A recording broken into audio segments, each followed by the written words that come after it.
Première partie de l'art de vivre. La naissance du besoin de sens. Depuis les origines, l'être humain se distingue par une chose que nulle autre espèce n'a jamais manifestée, la conscience de sa propre fin. Avant même d'avoir bâti des villes, inventé l'écriture ou calculé le temps, il a compris qu'il mourrait. Cette lucidité biologique, née quelque part entre la survie et la réflexion, a profondément transformé la trajectoire de la vie sur Terre. Car savoir que l'on existe, c'est déjà pressentir que l'on disparaîtra, et cette perception bouleverse tout. Elle fait de la vie non plus un simple élan vital, mais une question à résoudre. Les scientifiques situent cette émergence de la conscience réflexive entre 200 000 et 100 000 ans avant notre ère, à mesure que le cerveau humain, notamment le cortex préfrontal, s'est développé. Des indices archéologiques, sépultures intentionnelles, objets symboliques, pigments utilisés dans des rites, attestent qu'à un moment donné, l'homme a commencé à penser au-delà du présent. Il n'observait plus seulement le monde, il s'y projetait. Cette capacité d'anticiper, d'imaginer ce qui n'existe pas encore, constitue le premier acte du sens. L'esprit tisse un lien entre le réel et le possible. Mais cette faculté, aussi merveilleuse soit-elle, a un revers. En se projetant dans l'avenir, l'humain découvre la mort. L'animal fuit le danger, l'homme sait qu'il ne pourra pas toujours fuir. Ce savoir, à la fois vertigineux et insupportable, engendre une angoisse inédite, celle du néant. Or, face à cette angoisse, le cerveau réagit comme à toute menace, il cherche une stratégie d'adaptation. Le sens apparaît alors comme une invention biologique pour supporter la conscience. Donner une signification, c'est réduire l'incertitude. Le sens devient ainsi un outil de survie psychique, une manière d'habiter la conscience sans se dissoudre dans la peur. Ce besoin n'est pas une spéculation philosophique, mais une fonction mesurable. Les neurosciences cognitives montrent que le cerveau humain tend spontanément à combler les vides d'explication. Lorsque les faits manquent, il invente des liens de causalité, lorsqu'un événement échappe à la logique, il lui attribue une intention. Ce mécanisme, qu'on appelle parfois patternicity, explique pourquoi les premiers hommes voyaient des volontés derrière le vent ou le tonnerre. Il est plus rassurant de croire qu'une cause existe que d'accepter le hasard. Dans un environnement imprévisible, ce biais cognitif offrait un avantage, il incitait à la vigilance, à la recherche de régularité. Le mythe, loin d'être un mensonge, était donc une stratégie de survie. On peut imaginer la scène, la nuit tombe, un feu crépite, une ombre traverse la forêt. L'esprit, incapable de supporter le vide, invente un récit. Ce récit apaise. Il explique pourquoi le tonnerre gronde, pourquoi la maladie frappe, pourquoi la mort survient. De cette mise en ordre naît la première forme de sens, relier ce qui échappe. Les mythes primitifs, transmis par la parole et le geste, ont permis à la conscience d'apprivoiser la peur. Le tonnerre devient la voix d'un dieu, la maladie une épreuve, la mort un passage. Par cette transformation symbolique, l'homme convertit le chaos en langage. Mais la peur n'est qu'un point de départ. Très vite, un autre mouvement émerge, la curiosité. Une fois rassuré, l'homme observe, compare, expérimente. Derrière la fabrication d'un outil, la peinture d'une paroi ou l'organisation d'un rite, se cache déjà une hypothèse sur le monde. Si je fais ceci, alors il se produira cela. Le tailleur de silex du paléolithique moyen ne frappe pas la pierre au hasard, il anticipe la forme de l'éclat, calcule l'angle de percussion, prévoit le résultat.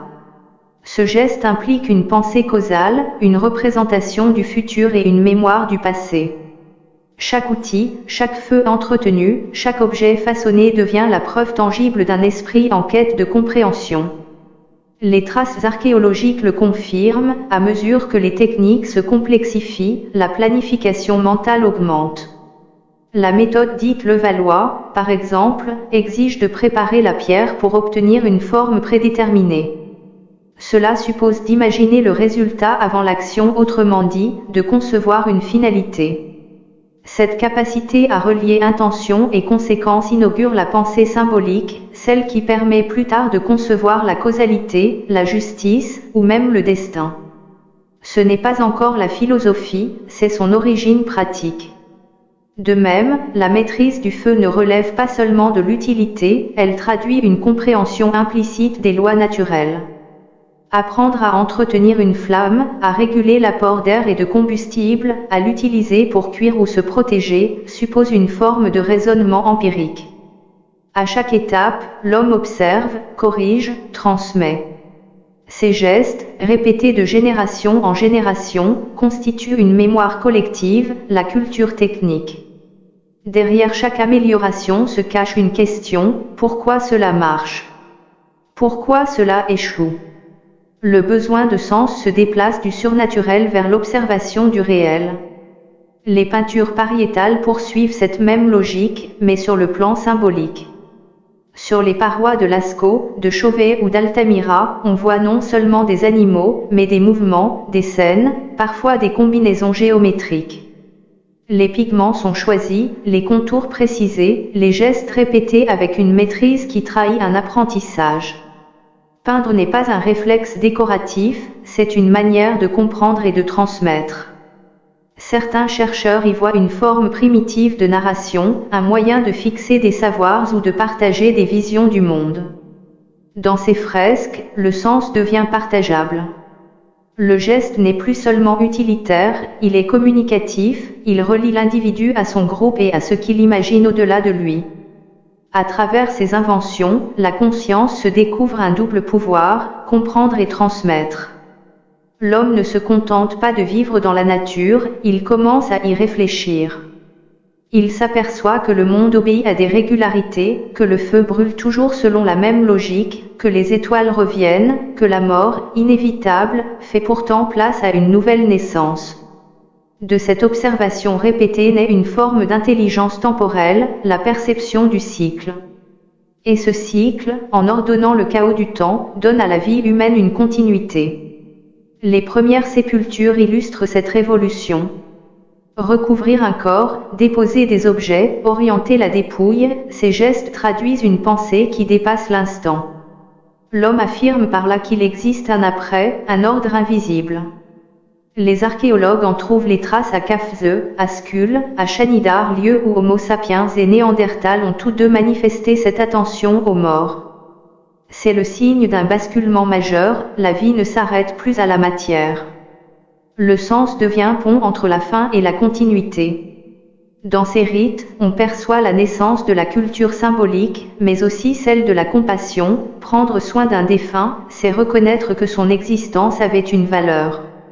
Ce geste fonde l'humanité au sens moral. Il dit, tu as compté, donc je compte. En honorant la mort, l'homme découvre la dignité de la vie. Ce n'est pas la peur du néant qui motive le rite, mais le besoin d'inscrire l'existence dans une trame plus large. Ainsi, dès ses premiers pas conscients, l'être humain cherche à relier. Relier les causes aux effets, les vivants aux morts, le visible à l'invisible. Cette opération de liaison, à la fois cognitive et affective, constitue l'acte fondateur du sens. Elle fait du monde un ensemble cohérent, habitable. Sans elle, la conscience se morcellerait en fragments isolés, incapables de se souvenir ou de prévoir.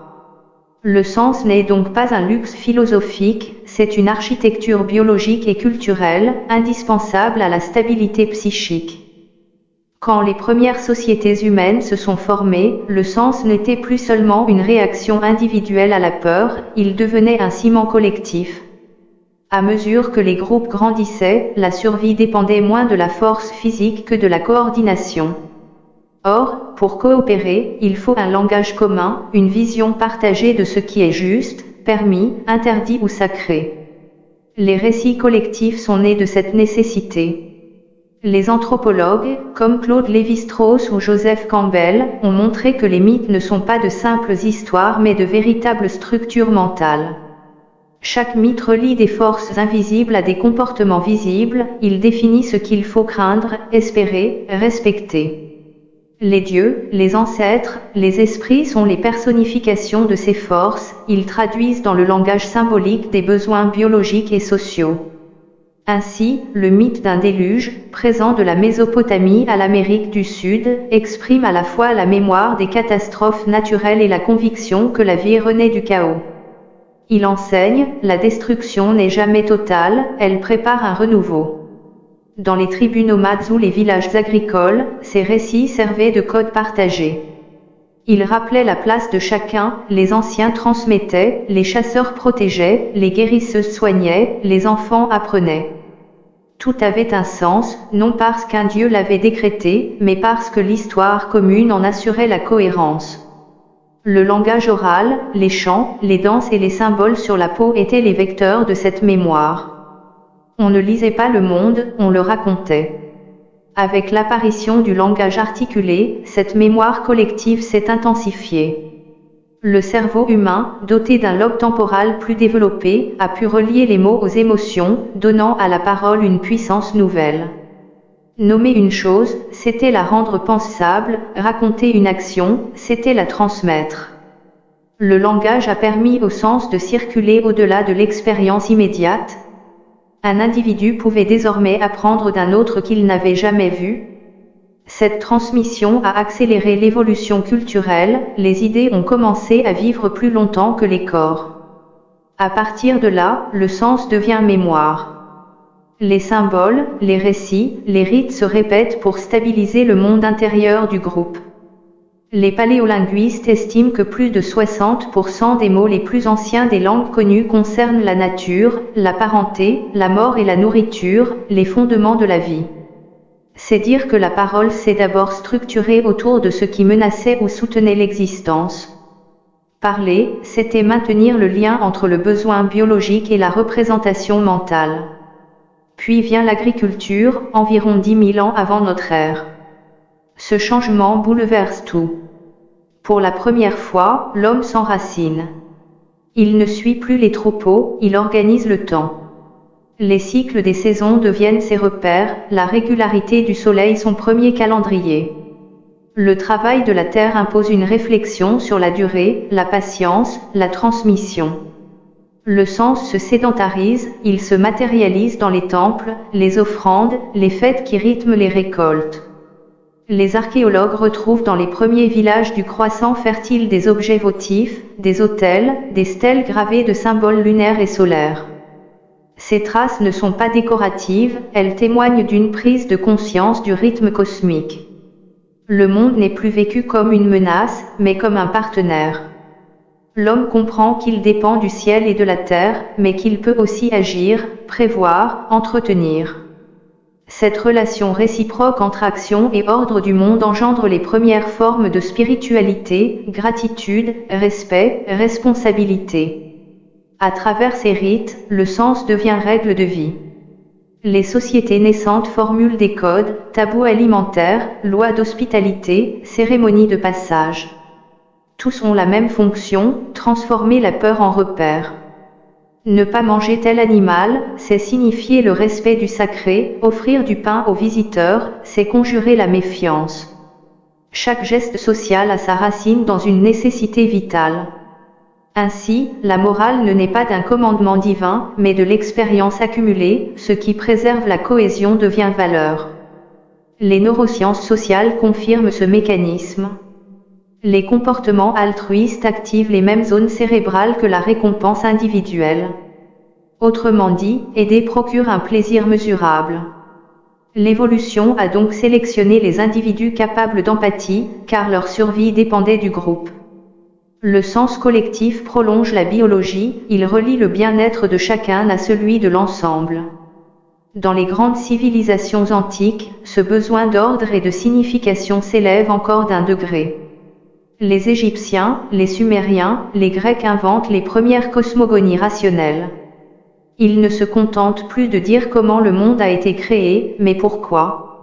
Le Nil qui déborde chaque année devient symbole de régénération, le soleil qui renaît chaque matin, métaphore de la conscience qui s'éclaire. L'observation de la nature nourrit la philosophie avant même qu'elle ait ce nom. L'univers est perçu comme un texte à déchiffrer, les étoiles, les cycles, les nombres sont les lettres d'un langage divin. Dans ce cadre, la connaissance et le sacré ne s'opposent pas encore. Mesurer le temps, construire un temple, soigner une maladie, tout relève du même élan, celui de comprendre la logique du monde pour s'y accorder. La pensée grecque, plus tard, en héritera, pour Aristote, chercher la cause, c'est honorer la nature, pour Héraclite, comprendre le changement, c'est participer à l'harmonie du tout. Le sens devient alors une forme de savoir, l'intelligence au service de la justesse. Mais cette soif de compréhension a aussi son revers. Plus l'homme comprend, plus il s'interroge sur sa place. Les sociétés hiérarchisées qui naissent autour des cités-États font émerger la question du pouvoir, de la justice et du destin. Si tout obéit à des lois, que devient la liberté? Si les dieux décident, que vaut l'effort humain? Les mythes se raffinent pour répondre à ces dilemmes. Prométhée, Ulysse, Gilgamesh incarnent tour à tour la révolte, la ruse, la quête d'immortalité. Le sens devient dramatique, il ne s'agit plus seulement de comprendre, mais de se comprendre soi-même dans le monde. Cette évolution se reflète jusque dans le langage. Les pronoms personnels, apparus tardivement dans certaines langues, marquent une révolution silencieuse, je, tu, nous. Nommer le je, c'est reconnaître l'individualité, nommer le nous, c'est admettre la réciprocité. Entre les deux, se joue l'équilibre fragile du sens humain, être soi tout en appartenant. Chaque culture invente ses réponses, mais la question demeure la même, comment concilier la conscience individuelle et la cohésion collective? Les rites de passage, présents sur tous les continents, en sont une expression universelle. Ils traduisent le besoin d'inscrire la transformation individuelle dans un ordre partagé. Le jeune initié, en quittant l'enfance, n'accède pas seulement à un statut social, il apprend la continuité du sens, ce que je deviens a été voulu, compris, accompagné. Ces rites ancrent la vie personnelle dans une narration collective, nul ne grandit seul. L'anthropologie contemporaine y voit la fonction première de la culture, maintenir le lien entre l'évolution biologique et l'évolution symbolique. Ainsi, le besoin de sens se complexifie, d'abord instinctif, puis narratif, il devient moral. L'homme n'explique plus seulement le monde, il s'interroge sur la manière juste d'y agir. De cette question naîtront la philosophie, les religions et les sciences, mais toutes découlent d'un même élan, rendre la vie intelligible et habitable. Avec le temps, le monde s'est complexifié, et le sens autrefois commun s'est fragmenté. Plus les sociétés ont grandi, plus les récits collectifs ont divergé. Les religions, les philosophies, les systèmes politiques ont chacun proposé leur manière d'organiser la signification de l'existence. Mais sous ces différences d'apparence, un même besoin demeure, donner une orientation à la vie consciente. Dans l'Antiquité, les grandes civilisations ont cherché à inscrire cette orientation dans des lois. Chez les Grecs, les Romains, les Égyptiens ou les Indiens, l'ordre moral se voulait le reflet de l'ordre cosmique. On vivait bien lorsqu'on vivait en accord avec les dieux, avec la nature, avec la cité. Le mot grec cosmos signifie à la fois ordre et beauté. Trouver sa place dans cet ordre, c'était participer à la beauté du monde. Le sens n'était donc pas seulement intellectuel, il était harmonique. Puis la conscience s'est intériorisée. Socrate, Bouddha, Confucius ou les sages védiques, chacun à leur manière, ont déplacé la question. Ils ont affirmé que le vrai sens ne dépendait pas du monde extérieur, mais du rapport que l'homme entretient avec lui-même. Connais-toi toi-même, disait Socrate. Ce n'était pas une invitation à l'introspection narcissique, mais à la lucidité, comprendre ses désirs, ses peurs, ses illusions, pour agir avec justesse. Le sens devenait alors un exercice, relier la conscience à la vérité intérieure. Cette révolution fut immense. Elle signifiait que même sans certitude sur les dieux, la société ou le destin, l'individu pouvait cultiver une forme de clarté morale. Le sens cessait d'être imposé, il se construisait. C'est ce glissement qui donnera naissance à la philosophie, à la spiritualité et plus tard à la science. Toutes poursuivent la même quête, comprendre ce que signifie vivre en connaissance de cause. Les découvertes modernes, de Copernic à Darwin, puis à Freud, n'ont fait que prolonger cette interrogation. Elles ont arraché l'homme au centre du monde, mais elles lui ont offert un autre centre, la conscience. Quand on apprend que la Terre n'est qu'un point dans l'univers, ou que la pensée naît d'un cerveau matériel, une question ressurgit. Si rien ne garantit que ma vie a un but, comment continuer à lui en donner un? Cette tension, typiquement moderne, explique la soif de sens contemporaine. L'homme d'aujourd'hui ne craint plus les dieux, mais le vide. Les neurosciences, la psychologie et la philosophie existentielle se rejoignent sur ce point. Le cerveau humain n'est pas fait pour vivre dans l'incohérence prolongée. Lorsqu'un individu ignore pourquoi il agit, ses circuits de récompense se désorganisent, la motivation s'éteint, l'humeur se dégrade. À l'inverse, lorsque ses actions s'alignent sur une valeur claire, aider, créer, transmettre, comprendre, la biologie s'équilibre. Le cortisol baisse, la dopamine et la sérotonine se régulent, le sentiment de vitalité réapparaît. Autrement dit, le sens n'est pas un luxe intellectuel, c'est une condition de santé. On le voit dans toutes les cultures, un être humain qui ne sait plus à quoi il sert perd sa force. Ce n'est pas la fatigue physique qui l'épuise, mais l'usure intérieure. Les études sur le burn-out, par exemple, montrent que la cause première n'est pas la surcharge de travail, mais la perte de signification. Quand l'action ne correspond plus à la conviction, l'énergie s'effondre. Inversement, même un effort intense devient supportable lorsqu'il s'inscrit dans une direction claire. Le sens, ici encore, agit comme une boussole biologique. Sur le plan psychologique, Viktor Frankl, psychiatre autrichien rescapé des camps nazis, a montré que la quête de sens est le moteur le plus profond de la psyché. Dans les pires conditions, ceux qui survivaient n'étaient pas forcément les plus forts, mais ceux qui trouvaient encore une raison d'avancer. Cette volonté de sens, selon son expression, n'est pas un concept moral, c'est une énergie vitale. Elle permet de supporter la souffrance lorsqu'elle s'inscrit dans une direction, même fragile. Cette idée rejoint les observations des neuroscientifiques actuels. Lorsqu'une personne attribue un sens à ce qu'elle vit, les régions du cerveau associées à la douleur s'activent différemment. La douleur physique ou morale reste présente, mais elle n'entraîne plus le même désespoir. Le sens agit comme un cadre, il transforme le chaos en expérience.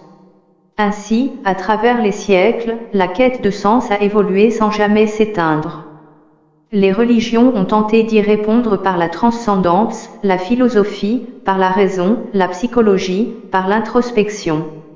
Aujourd'hui encore, dans un monde saturé d'informations, la question demeure, comment vivre sans se perdre? Les croyances se sont effritées, les certitudes s'émoussent, mais le besoin d'orientation subsiste. Il se manifeste dans la recherche d'équilibre, de bien-être, de cohérence personnelle, toutes des formes modernes de cette ancienne soif. L'art de vivre émerge ici, comme une réponse contemporaine à une question ancestrale. Il ne s'agit plus de survivre ni même de réussir, mais d'habiter consciemment l'existence. L'art de vivre, c'est le prolongement de cette longue histoire du sens, comprendre les lois du corps, de la pensée et du lien, pour agir en harmonie avec elles. Il n'est ni une morale imposée, ni une technique de bonheur, il est une science de l'ajustement. Apprendre à sentir quand il faut avancer, quand il faut ralentir, quand il faut lâcher. Trouver la justesse plutôt que la perfection. Cet art, on le retrouve déjà chez les stoïciens, les bouddhistes, les taoïstes. Vivre bien ne dépend pas des circonstances, mais de la clarté intérieure. Épictète disait, ce qui trouble l'homme, ce ne sont pas les choses, mais les jugements qu'il porte sur les choses.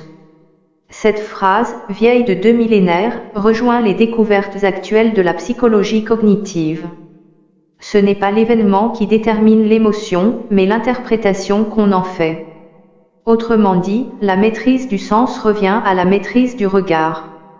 Le sens, lorsqu'il est conscient, devient liberté. Non pas la liberté illusoire de tout choisir, mais celle de choisir sa réponse. C'est là que la conscience atteint sa pleine maturité. Quand elle comprend qu'elle ne contrôle pas le monde, mais qu'elle peut orienter sa manière d'y être. Ce glissement de la maîtrise à la présence est le cœur de l'art de vivre.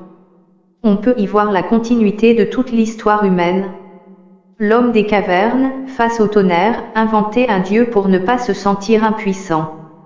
L'homme moderne, face à l'incertitude, cherche une cohérence intérieure pour ne pas se sentir vide. Le décor a changé, mais le besoin demeure, donner du sens pour supporter la conscience. Chaque époque reformule la même équation, comment vivre en sachant que tout passe. Les réponses diffèrent religion, philosophie, art, science, mais leur fonction reste la même, apaiser l'écart entre le savoir et le mystère. Car comprendre ne suffit pas à vivre, il faut aussi consentir. Et ce consentement, cette acceptation lucide du réel, marque le point d'équilibre entre la raison et la foi, entre la peur et la confiance. L'art de vivre commence donc là, à la croisée de la connaissance et de la sagesse. Connaître, c'est observer le monde. Savoir vivre, c'est s'y accorder sans le posséder. Le sens, dès lors, n'est plus une explication figée, mais un mouvement. Celui qui relie la vie intérieure à la vie du monde, l'individuel au collectif, la finitude à la plénitude. Si cette première partie vous a plu, je vous invite à passer à la suivante. Les 3 modèles historiques du bien-être.